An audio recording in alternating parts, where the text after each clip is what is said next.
بسم اللہ الرحمن الرحیم. میرے بچوں السلام علیکم.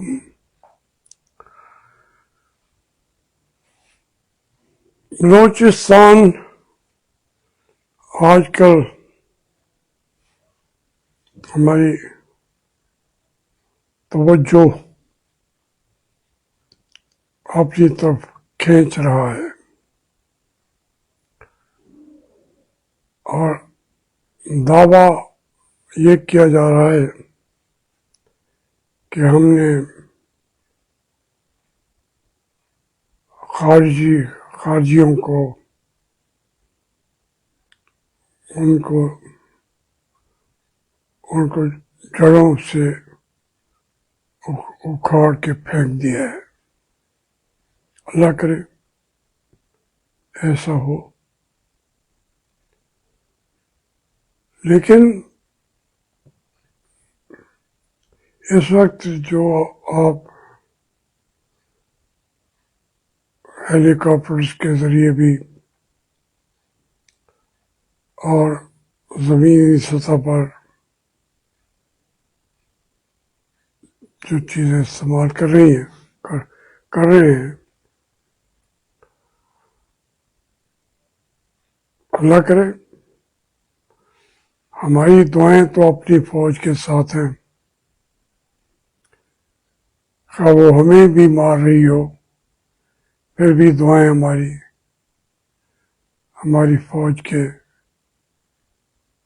ساتھ ہوں گی. دیکھیے یہ جو غیر ہوتے ہیں وہ غیر ہوتے ہیں، ان کو سمجھ آ جانی چاہیے. جو اب آج کل ڈونلڈ ٹرمپ کہہ رہا ہے، جو اس کا نائب صدر وائس صاحب کہہ رہے ہیں، وہ کہتے ہیں کہ پاکستان کون ہے ہماری ثالثی کرانے والا، ان کی حیثیت کیا ہے. اپنے گھر کا پتہ تو لیں. جو میں عرض کرتا رہتا تھا کہ بھائی پہلے آپ کو چودھری بننے کا بڑا شوق ہے اور یہ آپ کو بنا رہا ہے ڈونلڈ ٹرمپ، اور آپ کو وہ بنا رہا تھا، وہ والا بنا نہیں جو کہتے ہیں وہ بنا رہا تھا آپ کو. 10 دفعہ آپ لوگوں کے نام لیتے ہیں دن میں ڈونلڈ ٹرمپ صاحب، اور وہی آج کہہ رہا ہے کہ بھائی اپنے معاملات کو ٹھیک کرو یار، پاکستان کا وجود خطرے میں ہے. تو پھر دوسرا کہتا ہے جی کہ وہاں پہ مارشل نور خان کے اوپر ایران کے جہاز کھڑے دیکھے گئے ہیں. تو سمجھیں آپ کی جو حیثیت ہے وہیں تک رہا کریں. آپ چل پڑے آپ پوری دنیا کی سلط کرانے. اچھا کیا، مجھے تو یہ کوئی حالات تھے بھی ایسے، لیکن جب آپ حد سے آگے بڑھتے جائیں گے تو لوگ بھی آپ کو آپ کی اوقات یاد دلا دیں گے. اب بلکہ یہاں تک کہ اب تو پاکستان کی پاپولیشن کو کنٹرول کرنے کے لیے بھی ذمہ داری عاصم منیر صاحب پہ ڈال دی گئی ہے. وہ تو یہی کریں گے، جو پاپولیشن پلاننگ ہے وہ یہی ہے کہ پہلے ہم غدار قرار دیتے تھے کچھ لوگوں کو مشرقی پاکستان میں مولوی اے کے فضل الحق کو غدار ڈکلیئر کر دیا جب انہوں نے مسلم لیگ کو ہرا دیا تھا، جگتی فرنٹ کی حکومت بنا لی تھی، تو اس کو وزیر اعلیٰ وہی تھے، تو آپ نے اس کو نکال دیا۔ پھر وہ کچھ ناراضگی میں کچھ کہا ہو نہ کہا ہوگا، آپ نے کہا یہ غدار ہے، ناظم الدین بھی غدار ہے، ایک ایک آدمی کو آپ نے غدار کہنا شروع کیا۔ پھر اس پہ بس نہیں کیا، پھر پوری آبادی کو آپ نے، اس علاقے کے لوگوں کو، سب کو آپ نے غدار ڈکلیئر کر کے، اور انہیں آپ نے پاکستان سے نکال دیا۔ وہ مغربی پاکستان سے آبادی کے لحاظ سے بڑا وہ بازو تھا ہمارا، آپ نے اس کو کاٹ کے رکھ دیا۔ اب بلوچستان کے اندر مجھے خدشہ ہے، وہ جو میرے خدشات ہیں اس کی بنیاد موجود ہے۔ اب پورے بلوچستان کو غدار قرار دینے کی کوشش کر رہے ہیں۔ یہ پشتون ایریا ہے جہاں پہ سارا کچھ ہو رہا ہے، ادھر بلوچ تو ایک ہے ہی نہیں، وہاں پہ اب آپ وہ مرتے رہے ہیں، آپ کو بلاتے رہے ہیں، اور ابھی تک دھرنا دے کے بیٹھے ہوئے ہیں۔ اب آپ نے 200 تھے، 250 تھے، ان کو مارنے کے لیے پورا پشتون ایریا،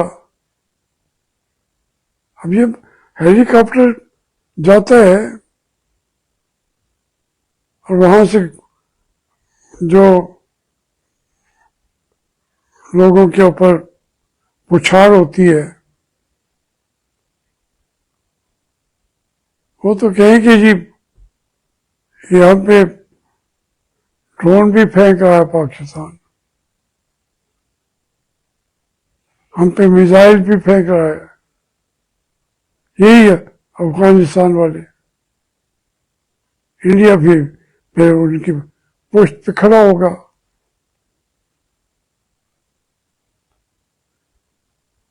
بڑی اس کے اندر احتیاط کی ضرورت تھی۔ آج وہ خارجی ہیں، ہم داخلی ہیں،